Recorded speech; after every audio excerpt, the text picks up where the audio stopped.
Hi Mia, it's Pete. I'm going to tell you a story about Peter Rabbit. Once upon a time there were 4 little rabbits, and their names were Flopsy, Mopsy, Cottontail, and Peter. They lived with their mother in a sandbank underneath the root of a very big fir tree. "Now, my dears," said old Mrs. Rabbit one morning, "you may go into the fields or down the lane, but don't go into Mr. McGregor's garden. Your father had an accident there. He was put into a pie by Mrs. McGregor. Now, run along and don't get into mischief. I'm going out." Then old Mrs. Rabbit took a basket and her umbrella and went through the wood to the baker's. She bought a loaf of brown bread and 5 currant buns.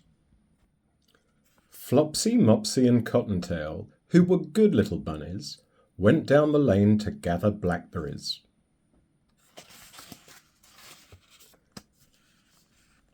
But Peter, who was very naughty, ran straight away to Mr. McGregor's garden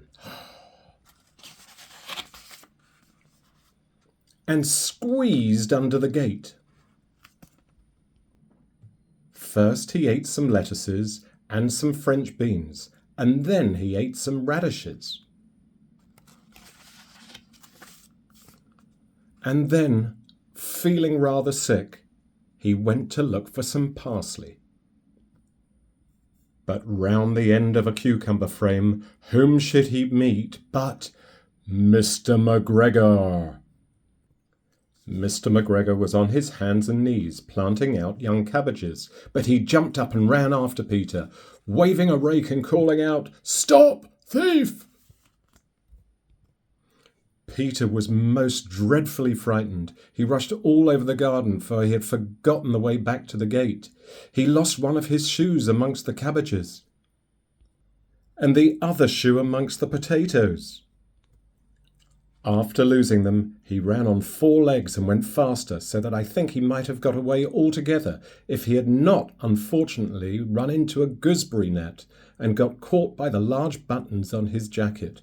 It was a blue jacket with brass buttons, quite new. Peter gave himself up for lost and shed big tears, but his sobs were overheard by some friendly sparrows who flew to him in great excitement and implored him to exert himself. Mr. McGregor came up with a sieve which he intended to pop upon the top of Peter, but Peter wriggled out just in time, leaving his jacket behind him. He rushed into the tool shed and jumped into a can. It would have been a beautiful thing to hide in, if it had not got so much water in it. Oh no!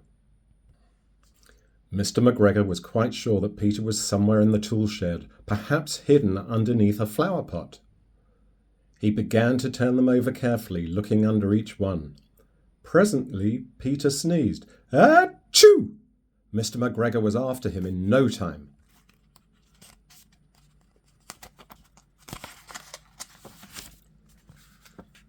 Mr. McGregor tried to put his foot upon Peter, who jumped out of a window, upsetting 3 plants. The window was too small for Mr. McGregor, and he was tired of running after Peter, so he went back to his work. Peter sat down to rest. He was out of breath and trembling with fright, and he had not the least idea which way to go. Also, he was very damp with sitting in that watering can. After a time, Peter began to wander about, going lippity-lippity, not very fast, and looking all around. He found a door in a wall, but it was locked, and there was no room for a fat little rabbit to squeeze underneath. An old mouse was running in and out over the stone doorstep, carrying peas and beans to her family in the woods.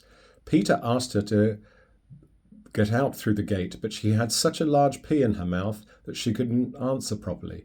She only shook her head at him, and Peter began to cry. Then he tried to find his way straight across the garden, but he became more and more puzzled. Presently he came to a pond where Mr. McGregor filled his watering cans. A white cat was staring at some goldfish.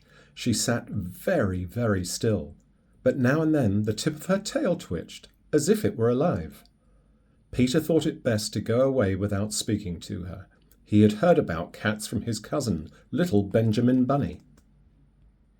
He went back towards the tool shed, but suddenly, quite close to him, he heard the noise of a hoe. Scratch, scratch, scratch, scratch. Peter scuttered underneath the bushes. After a while, when nothing happened, he came out and climbed upon a wheelbarrow and peeped over. The first thing he saw was Mr. McGregor hoeing onions. His back was turned towards Peter, and beyond him was the gate. Peter got down very quietly off the wheelbarrow and started running as fast as he could go along a straight walk behind some blackcurrant bushes. Mr. McGregor caught sight of him at the corner, but Peter didn't care. He slipped underneath the gate and was safe at last in the wood outside the garden. Mr. McGregor hung up the little jacket and the shoes for a scarecrow to frighten away the blackbirds. Peter never stopped running or looked behind him until he got home to the big fir tree. Peter was so tired that he flopped down upon the nice soft sand on the floor of the rabbit hole, and he shut his eyes. His mother was busy cooking. She wondered what he had done with his clothes. It was the second little jacket and pair of shoes that Peter had lost in a fortnight. I am sorry to say that Peter was not very well during the evening. His mother put him to bed and made some chamomile tea, and she gave a dose of it to Peter. 1 tablespoonful to be taken at bedtime. But Flopsy, Mopsy and Cottontail had bread and milk and blackberries for supper. That's the end. I hope you liked that, Meamoo. There'll be more. Another book from the stories of Peter Rabbit. See you soon. Bye-bye.